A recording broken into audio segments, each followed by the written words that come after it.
It's time to take a ride on the Steelers Afternoon Drive with our co-hosts Alan Saunders and Zachary Smith.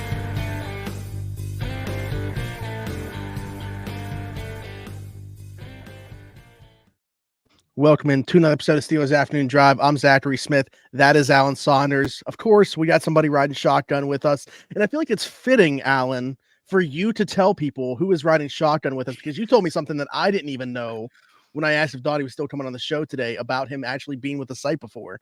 But go ahead, introduce us. Yeah, welcome back to SteelersNow.com. Donnie Druin. Donnie, I think you were the first guy, right? Weren't you? You were at one point the entirety of SteelersNow.com was just Donnie Druin, basically, and like other people's borrowed contributions from the other websites in our network.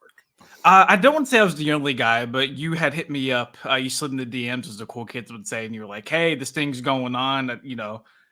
Here it is. You want this opportunity?" And obviously, I couldn't turn it down. I think it's been incredible to see where Steelers Now is today compared to where it started as and where it's going to go here in the future.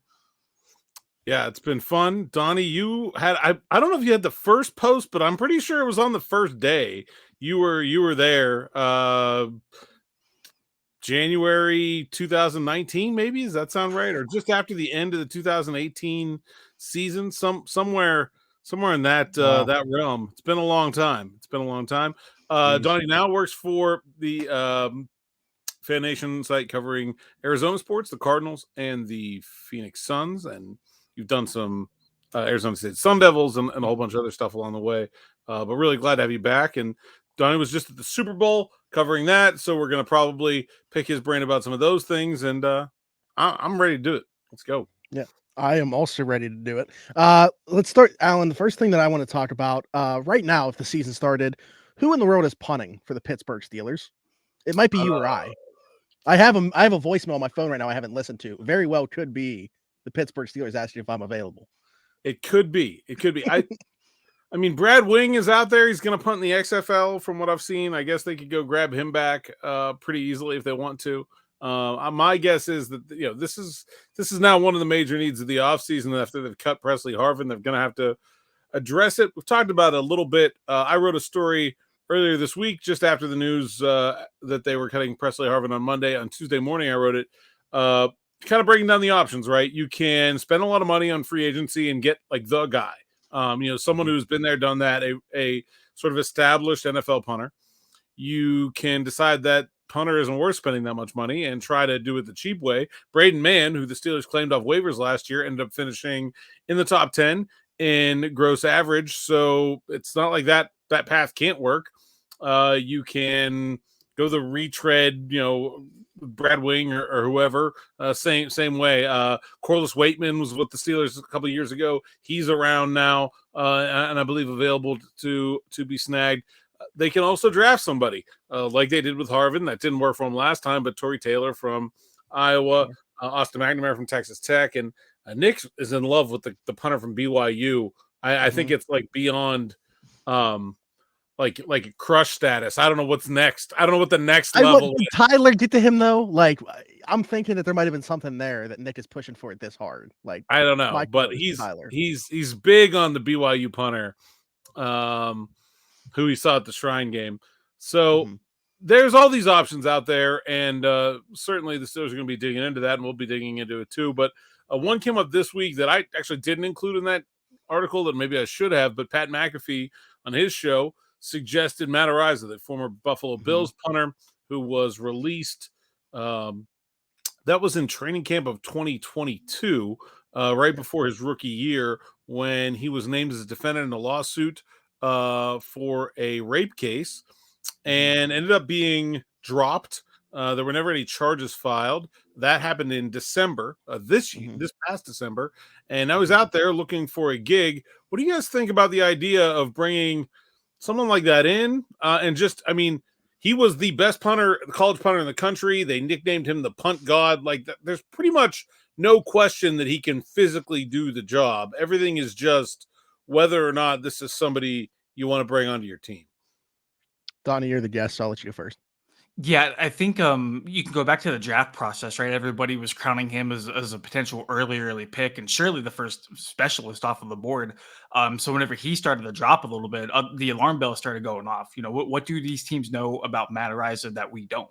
And then come to find out, you know, the case, and you know, obviously Alan pointed out all the charges have been dropped. He's still waiting for an opportunity, and obviously, if you're talented enough in the NFL, I think the league has shown time and time again you will get opportunities kind of irregardless of what you've done or what you were doing at that moment in time. Still notable to me that he hasn't received any like workouts or anything like that. So it's all behind him, right? Like legally speaking, like all of that's in the past. Correct me if I'm wrong. Mm-hmm. Well, so Yeah. there's never been any criminal charges filed. There was a civil lawsuit that has been dropped.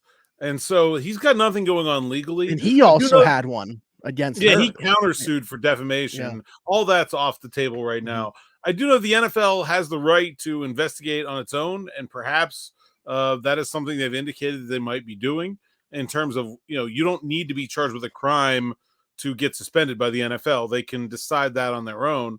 Mhm. But man, I feel like if there's no legal or jurisdictional hurdle to him playing football, someone's going to give him a chance because he's real good. Yeah, I agree. Like these subjects are just like so touchy to talk about, I feel like, but like trying to keep it to just like a football thing right now, Steelers could certainly use the help in the department for what he brings. I don't know. I'd have a hard time feeling like if there are going to be teams interested that they wouldn't be one of them. I don't know. I mean, is he gonna hold? Are they gonna do like a thing where it's like a workout type thing where they invite teams to like have him do? I don't know. Again, it's been very quiet on the Matt Araiza I front. could very Like, easily see him kicking in the XFL this or sure, UFL, yeah, whatever they're that's calling it sure. now, this spring, yeah, just because you know it's not like a quarterback where you want that guy in at OTAs learning your offense. Like it doesn't matter for a specialist; he can be kicking that's all true. Yeah. spring and then just okay, I'm on the team now. There you go. So Mhm. I think if I was him and if I was his agent, I'd be pushing to go kick in the UFL, remind these NFL teams what you're capable of, and put yourself out there as a really good option. My guess would be that he is not going to be somebody's first choice. Like it would be hard for me to see some team going into the year and being like, "Yep, this is our guy. Only one punter. Here we go." Like this is, but I think someone could give him an opportunity to come in and kick in training camp and see if he can win a job and get to know him as a person and see if they want him around. I think that's probably the bigger thing. Interestingly, on that regard, the Steelers have more ties to San Diego State than about any NFL team in ever. They have 3 San Diego State alums on the roster right now. Luke Barku, DeMonte Casey, and Trenton Thompson. They also had Jordan Bird was in training camp last year. Bill Dunkel was in training camp last year and was on the practice squad all the year before. They had Cam Kelly and Nat Burhey on the roster in 19 and 18. They've had basically like 85% of all the San Diego State NFL grads on their team at some point. So my guess is like I'm not the kind of person that's like you know that like appeals to authority person where it's just like, oh, these guys are pros, they know what they're doing. But my guess is the Steelers have a pretty good idea of what Matt Araiza, the person, is all about. And so if they decide to pass, I think I'm going to have a hard time holding that against them just Yeah. because they really ought to know. Like they have more than enough connections to be able to really know what kind of person they're getting if they were to sign it. That's a great point. I actually hadn't even thought about. I wasn't even trying to tie in the other connections that they have. Obviously, man, and you rattling all those names off from San Diego State that have been on Steelers rosters since 18 was pretty impressive. Dottie, you got to just do something in the very recent past that I think a lot of people dream about doing. That's covering a Super Bowl. And Yeah. I always appreciate when you like share your memories, like your Facebook memories or whatever. Oh, And man. it's basically like it's inspiration for a lot of people, but it's like a message to yourself that you put out in the past that says like, hey, I hope to do this someday. And then you go and do it. So covering the Super Bowl, just want to talk about that experience, obviously, because what a game that you saw. Yeah, I think you took all the words out of my mouth, man. Like something people just dream about. It's just even going, let alone being there as like a credentialed media member. It's exactly what you think a Las Vegas Super Bowl would be from start to finish. A phenomenal Super Bowl city, by the way. It really deserves to go back because that it's just an electric factory the whole week of the game. Yeah, I mean, I was a little disappointed whenever the opening kickoff was happening because there weren't a bunch of like flashing lights and whatnot. But the damn kids and their cell phones, man. Nobody's actually taking pictures with the digital camera. So I feel like I was robbed a little of that, but just the aura, the atmosphere, the energy, the game itself, like you had pointed out, Zach. That the halftime show, I'm belting Confessions by Usher, like with like people around me looking at me. It was start to finish, obviously one of the highlights of my career for sure. That's amazing. Did you do just the Super Bowl? Were you there for Radio Row? I was only supposed to be there for Radio Row, but there's like a mix up with my credential, and I was of the understanding I was like a lower tiered credential, so I didn't think I was going to be able to actually get into the stadium. So I initially planned on being there just for Radio Row stuff, and then they're like, "Hey, like you'll be in the stadium." I'm like, all right, that's enough. Like I didn't have like a press box seat. I was just standing in the concourse the entire time. So I was there Thursday through Monday morning. Wow, that's amazing. What was the Radio Row experience like? Because that's something as a media member, I'm looking at, like, man, I got to do that at some point because that seems bonkers. It's incredible. I was lucky enough to be at the Radio Row here last year whenever the Super Bowl was in Phoenix.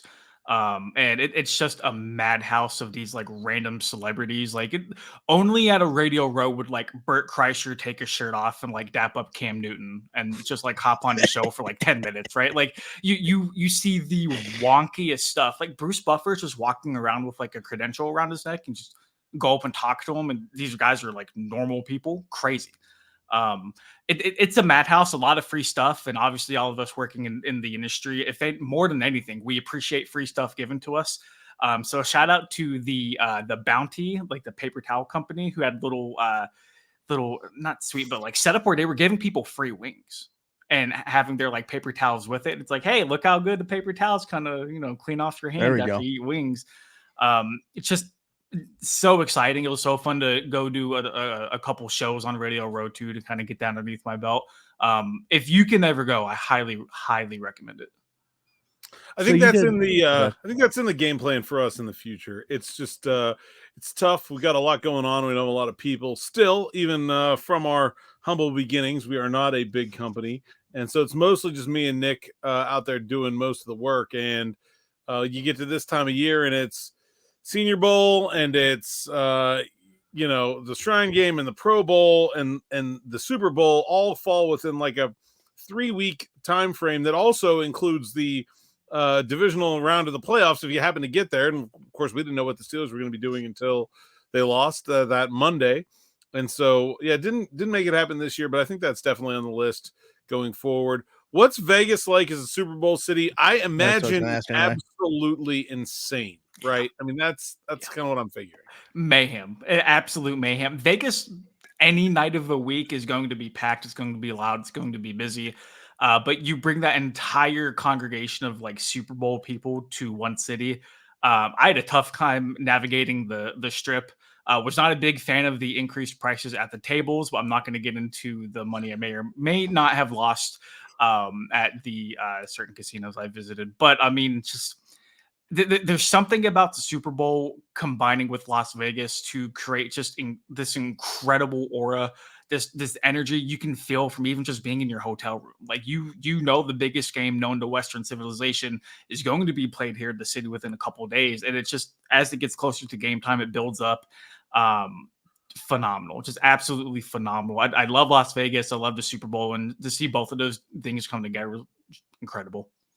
So did you do just you did just Radio Row when it was in Phoenix, or you were also okay? So maybe you wouldn't be able to attest to the differences in the Super Bowl itself that took place in Phoenix as opposed to Vegas. But did you see a difference at all in the Radio Row, like the way that it was done from the two?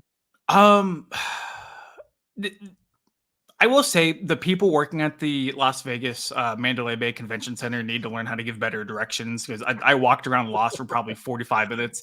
And like you guys know, like whenever you try to get somewhere you're not going, especially whenever like you work in our industry, you kind of need to be somewhere at a certain time. And with security people just kind of throwing their hands up, be like, I don't know, I just work here. Like that does not help at all. I feel like Phoenix's was more organized, but that's definitely because I'm more familiar with the area. I knew where I was going. I knew what it was going to be like.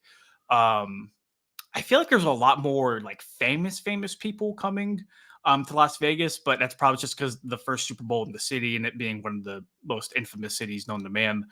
That surely helped too. But just in terms of like Rodeo Row stuff, not too big of a difference, but that might be just me. Had you been to Allegiant Stadium before?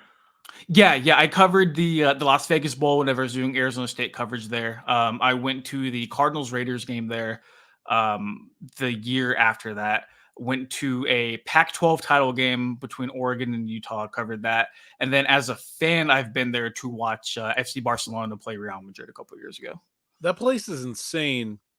I really like it. It's so much bigger than it looks. Like you can't get any sense of the scale of the thing when you see like pictures of it or the exterior shot. The thing's enormous. I like my first reaction to it is it's oddly like cold inside. Like it does not look like you're in Vegas when you're in that stadium. It looks like you're inside the Death Star. It's weird, right? It doesn't fit, like especially compared to their hockey arena, which looks like you're on the inside of a slot machine. Like just the comparison is very stark. It's just this like gray and black, very Spartan, very cold. It's very much fits the Raiders, but it doesn't feel like you're in Vegas. Yeah, no, I think that the whole like Death Star feel to it is very real because it's cold, like you said. The outside of it looks incredibly sleek, and then you get on the inside, and everything is like black or like space gray and then white, and the place itself is ginormous. It's huge. It legit feels like you're in a spaceship whenever like you walk into it, and then you have like the giant flame to honor Al Davis, and then you see like the overlook of like the Las Vegas Strip outside of the windows behind it. It's one of my favorite stadiums I've ever been to, but yeah, it doesn't feel like you're in like Vegas, whereas when you go to Acrisure Stadium, you know you're in Pittsburgh. You see the city behind it. You know you're in Pittsburgh whenever you're at a Steelers game, but whenever you go to this giant state-of-the-art stadium, it's like, okay, well, this could really be anywhere. I wonder if that's kind of on purpose, just because of how like itinerant the Raiders have been and how spread out their fan base is. They're more their own brand than they are a city brand. I wonder how, because like, Minnesota, for example, beautiful new arena, one of my favorites. You're in Minnesota when you're in there. I mean, it's very clear. They've got the Viking stuff everywhere. It looks like a Viking ship. You have a glass window where you can kind of see outside into the town. Very different. Same thing with Atlanta, really. I think that place feels like Atlanta. Very different. Interesting place. Was it dressed up for the Super Bowl differently, or did it pretty much look like it normally does? Pretty much looked like it normally did. Obviously, the field was a little bit different, but everything else was kind of. Obviously, they have the Super Bowl stuff everywhere, and they're selling merchandise left and right. There's Patrick Mahomes and Travis Kelce stuff everywhere. I'm surprised I didn't see more Taylor Swift stuff, to be honest. But Taylor Swift. We really should have led with that, because that's I did. I watched her. It wasn't Blake Lively, but it was somebody else. She like did a chugging competition with somebody whenever they showed her on the Jumbotron during like the whole like celebrity roast stuff, and whoever she outdrank, she won. So I mean that was pretty cool. A lot of Swifties there, I will say. They showed up and showed out. You mentioned Acrisure a little bit ago. You know what? There's been a lot of talk about it. What about the idea of a Super Bowl at Acrisure Stadium? Doesn't Pittsburgh just scream Super Bowl after seeing it take place in Vegas? If it's in October, sure. If they move the Super Bowl to October, sure. I cannot imagine deciding the Lombardi Trophy with a icy cold Acrisure Stadium, and like half the stadium, regardless of who's playing, is going to be very drunk Yinzers. And I think the more I say this out loud, the more I'm talking to myself into having a Pittsburgh Super Bowl, right? Because that sounds phenomenal. Yeah. I think this is football the way it was intended to be. Even if they built a dome, Pittsburgh could never have the Super Bowl. Like, even if there was a roof, like they're not going to play another out. I think it's pretty clear they're not going to play another outdoor Northern Super Bowl. Although I contend that they should just have one in Green Bay, just to do it.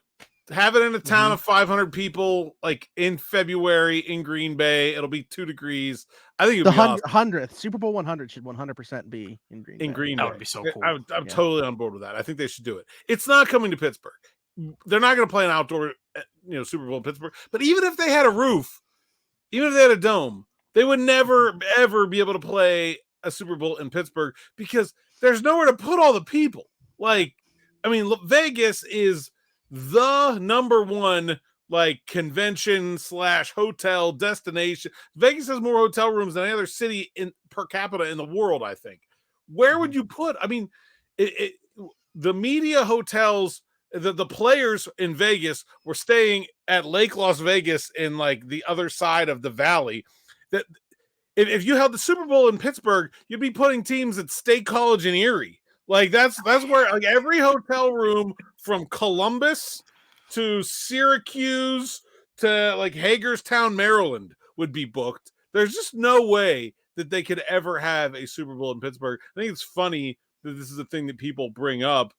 But they're not going to put a roof on the stadium because, Pittsburgh could get big events like Indianapolis. I'm like, no, we're not set up for that. It could. Can you imagine the mass of people that is a Super Bowl week attempting to get into downtown Pittsburgh? No, that part of it. No. It's already bad enough for a Penguins or a Steelers to get in there. No.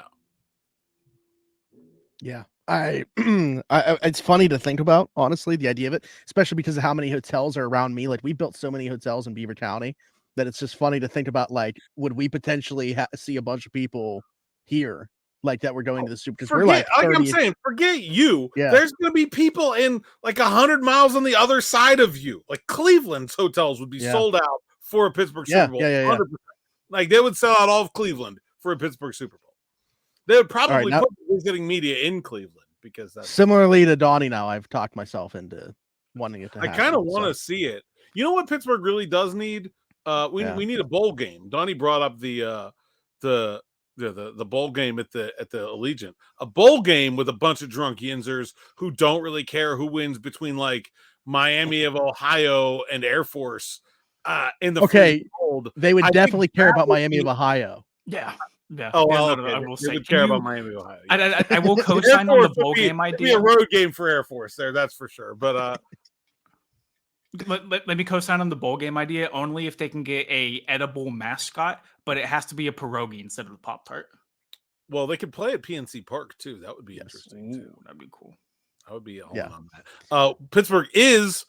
I'm going to make a bold prediction here that is not actually that bold. Pittsburgh is going to get the draft. They have officially bid on the either 26 or 27 NFL draft, and I don't know which one it's going to be, but I'll wager any amount of money you want to lose that they're getting one of those two, and it's coming. And what do you guys think about that? I would love it personally. Seeing other cities. And no disrespect to any place like Cleveland or Detroit or anything like that. No, no disrespect. All the disrespect to Cleveland. I have to remain neutral. I might be a little bit biased just because obviously I'm from the area. If anybody doesn't know, but it's such a special city. Pittsburgh is not a big city, but it's also not a small town either. People, the city itself, the people that consume it are just deeply unique, especially when it comes for the level of football. I think if you can kind of capture that and bring that to an NFL draft, and sure, there's going to be fans from other teams there and stuff, but people talk all the time about wanting to have a special event such as the NFL draft in a place where people will really truly care about it. The draft is never coming here in Arizona because Phoenix is a melting pot from every which other way of the country. There's no solidified fan base here for the Arizona Cardinals. The Pittsburgh Steelers, however, let Jerome go up and announce the pick. Let Troy Polamalu go up and announce the start of the 2029 NFL draft. That place might tear down. That place legit might set itself on fire with the electricity in it. Pittsburgh deserves to have an NFL draft. I think the draft is boring, but I think people will go crazy for the first round. I think the first round will be nuts. I think after that, I do think Pittsburgh has enough diehards that people will go. But like, man, day 3 of the draft is a chore. It's a chore for us covering it. It gets to it gets to the middle of the 5th round. And I'm like, can this just hurry up, man? Like, can they trade out so I can go home? Like, that's such a long that's the if you're in the media, like that's what you really want is your team to trade its 7th round pick so that you get to go home early on the 3rd day of the draft. That is exactly what you want. Like, trade up 2 spots in the 5th and get rid of that 7th. Do it. No media member will ever criticize that trade right there. You literally trade a 7th round pick. Steelers have traded their 7th round pick to the Cleveland Browns for a cat named Harry. Great deal. I love it. Omar Khan, see y'all later. You're a genius. You're a genius.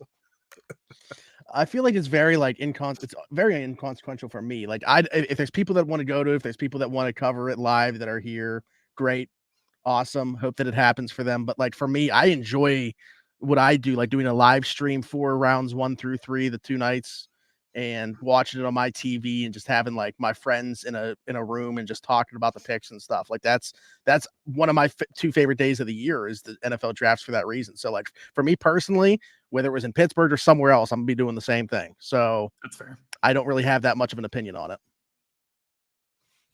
Also, I have I don't know how we got here with the Steelers fan base, but it's become very negative in the last couple of years. Like, what do you think the chances are that pick gets booed? Because I think there's a pretty solid chance. I think that the chance is the same reason that it's a negative fan base, the quarterback play. So once that's not, any quarterback would get cheered. That's true. Any quarterback would get cheered. Yes. Yeah, I don't know. I mean, very good chance that it's not going to be like, a sexy pick. They're probably not going to go playmaker, skill position. Like we're going to be talking about in the trenches, these 330-pound. Yeah. I'd be in on that. I think Pittsburgh fans would like a nose tackle. That actually might be okay. I think we can get. Yeah, you know how many people would just be putting up pictures of that person and Casey Hampton side by side on draft night, saying we got our next one. I'm okay with it. I feel like that's the route that it would go. All right, Donnie, we want to spend the rest of today's show we've talked about the Super Bowl that you got to cover, obviously, but like your journey to that has not just been, I'm graduated high school, graduated college, and here I am covering the Super Bowl. There's been many stops along the way, and we want to kind of check some boxes going through those stops. So like, everybody loves sports, but very rarely, or there's a very select few people, when I'm with 2 of them right now, that actually get to do that, to cover sports for a living. So how did you get into this industry? And what led you to where you are now? Yeah, my dreams of playing in the NFL were crushed whenever I stopped growing in probably my freshman year of high school. That's when. How tall are you? 5'10" on a good day. Okay. Yeah. Okay. You're also like half the person that I first met. Weight. Yeah, it's crazy. Hopefully, I'm getting like stronger as the years go. I'm in the gym every day, but that's just one cycle won't hurt, is all I'm saying. But It's been such a weird journey. I knew I love sports. I wanted to be involved somehow. I just obviously couldn't play it. I've always been a pretty decent writer in all of my English classes and stuff, so I figured I would try to kind of combine the two. And like I remember like my freshman year, obviously no newspapers or stuff. I was still playing football, but anytime I would like watch a game, I would sit down and I would like write a little like recap for my mom to wake up to the next morning. Like, hey, like you were sleeping, but the Packers beat the Lions on Sunday Night Football. Like, here's how Aaron Rodgers went bananas, right? And so I knew I loved it. I knew that was something I wanted to do. Graduated high school. I started writing small articles my senior year of high school for CardinalSportsZone.com, which is a Louisville Cardinals basketball site. So I got to cover them on their 2013 Final Four run. That was really cool.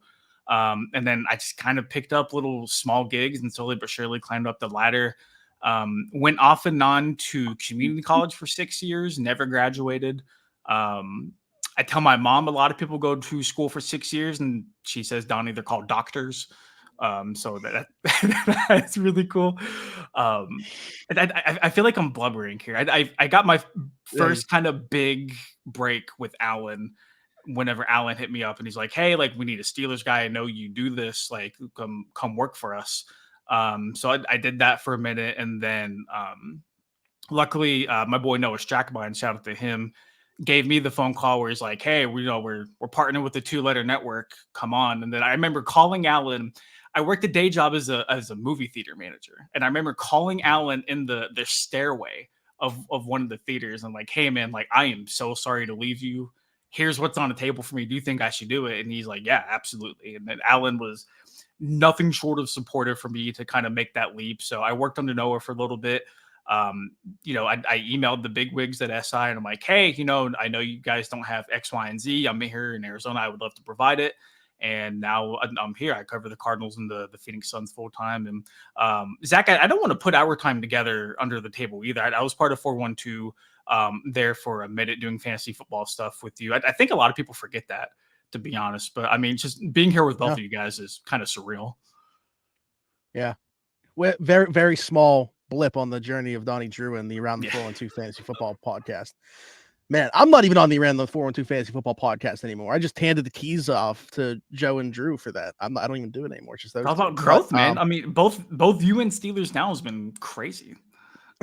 But yeah, no, that's awesome, man. And I obviously like one of the best things that, and I'm very upset I mentioned this to Alan, like WrestleMania better be a banger this year because I didn't go to the Senior Bowl because I'm going to WrestleMania. I couldn't get both times off.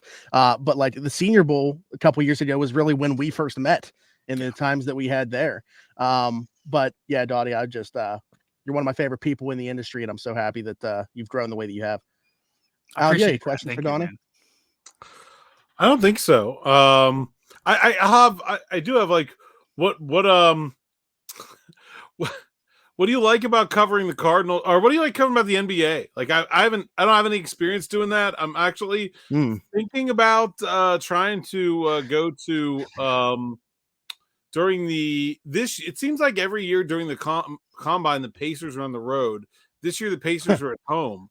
And so I was thinking about trying to go. That's a fun team this year too, by the way. Talk to TJ McConnell maybe and do some stuff while I'm there. But what do you like about covering the NBA, and how's it different? Obviously, I know a lot about covering college football and covering the NFL, but what do you like about that side of things? It's such a different pace covering the NBA because there's games almost every other night, right? Whereas like if you're covering an NFL team, you're in a schedule, you're in a set schedule. Okay, Wednesday's first injury report. We get, questionable and game statuses on Friday. The announcers released 90 minutes before kickoff on Sunday. You kind of get yourself into a rhythm. But the NBA, there's just so many games, sometimes back to back, sometimes, a night off, then a night back on. You really don't have time to kind of like, I don't want to say sit back and relax, but 82 games is a lot. And you really realize that whenever you kind of put your head into it and you start covering it. Just seeing all the different stars come through to like whatever team like you're covering, like it's been amazing to see like everybody from LeBron to Victor Wembanyama just 2 feet away from me while I'm sitting courtside before a game. In terms of coverage, drama. Like obviously everybody loves drama, but the NBA is by far the most drama-driven headline league I have ever seen. And I mean, like for example, like earlier this year, within 15 minutes, I saw Draymond Green punch a Suns player, and then the Chick-fil-A mascot was hitting the gritty on the sideline. Like, you're not going to get that anywhere. Yeah. I mean, that was kind of what I was thinking too. Obviously, not that I've covered NBA games, but like, and not to say that there's not a ton of star power in the NFL, but it just seems like every night in the NBA, like pretty much every team has at least like one superstar nowadays. Too. That's absolutely true. And I mean, the amount of star power, like you had pointed out, the way games can change. I can't tell you how many game stories I've had written whenever the Suns were up or down by 15 or like 16 and like late in the third quarter that I've had to go back and rewrite because something happens. And I think in such a star-driven league where there's only 5 players on the court, anything can happen in the snap of a finger. And I just think that's incredibly exciting. Yeah. Oh, I do want to ask you actually one last thing before we get out of here. Was about the owner of the Phoenix Suns, who I think is one of the most interesting owners in sports, Matt Ishiba. So like if you had conversations with him, like obviously he would do like regular availability, but have you ever had like a one-on-one conversation or gotten to know anything about him like outside of basketball? Not like a one-on-one official, like, hey, I'm Donnie, nice to meet you, this and that. We've crossed paths a handful of times. We've exchanged a couple words, but I've never had the opportunity to really really sit down and get with him. You know, it's funny because you don't realize like what billionaire money looks like until a billionaire buys the Phoenix Suns, and you're sitting at the press conference and he has a football team of assistants and security and everybody kind of like running the show, and you're like, oh, this is billion with a B money. Like I'm around millionaires almost every day of my life, but this is billionaire money. 8.1 billion value. Yeah, it's absolutely nuts. But he's an incredibly nice guy from our limited interactions. And obviously he's spending like crazy to try to get the Suns to their first NBA title. All right. Well, Donnie, I think that's all we got. So we can't thank you enough for jumping in and riding shotgun with us. Tell the people where they can find you. Yeah, follow me on Twitter at Donnie Druin, and you can follow our work at allcardinals.com or sl.com/NFL/Cardinals. Do we get some Steelers? Do we get some Steelers drops in there every once in a while? Maybe some sometimes, Crosby, yeah. The whole like the Cliff Kingsbury rumors with the Steelers was going there a little bit, and obviously they played each other last year, so that was a crazy game to be at. Trading the Steelers, Kyler Murray, right? Yep. Oh yeah, for sure. Well, we got for all the other quarterbacks. So I mean, we need him too here. If for some reason that were to happen, you would definitely find Donnie Druin back on afternoon drive. Kyler Murray became a Steeler. Maybe last year I can't remember who it was. Oh, like Manny Jones, right? The Steelers signed him. Like, for practice squad. I texted Donnie. I'm like, who is this guy? He's like, I don't know, man. Well, I remember the Isaiah Simmons talk. My question about how much I need to know about this guy. There you go. Alan, you tell the people where they'd find you. Saunders _PGH on Twitter, Instagram, whatever. Basically just Twitter. SteelersNow.com, PGH Steelers Now, the site's account. Go check it out. All kinds of good stuff. Got the big story on Matt Ariza there. JC Latham as a first-round pick option, I think, is somebody that none of people are talking about. Read about him today. And, it's all up there. Go check it out. Like, subscribe, hit that notification bell here. Hit us in the comments with any questions for us to come back to over the weekend. Leave us a 5-star review, Spotify, Apple, wherever you get your podcast from. I'm Zachary Smith, PJ, Alan Saunders for Donnie Druin. Tease. Oh, man.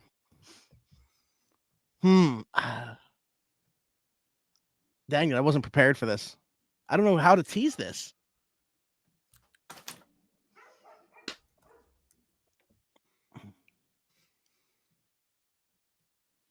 I honestly, I'm blanking. Do you have a way that you would tease who it is? Because Monday's guest shares a time zone with Donnie. Okay. All right. There we go. Dude, our teasers who do you know? Nobody's ever going to get one, I don't think. No, absolutely not. For myself, for Alan Saunders, for Donnie Druin, thanks for jumping in. Take another ride with us on the Steelers.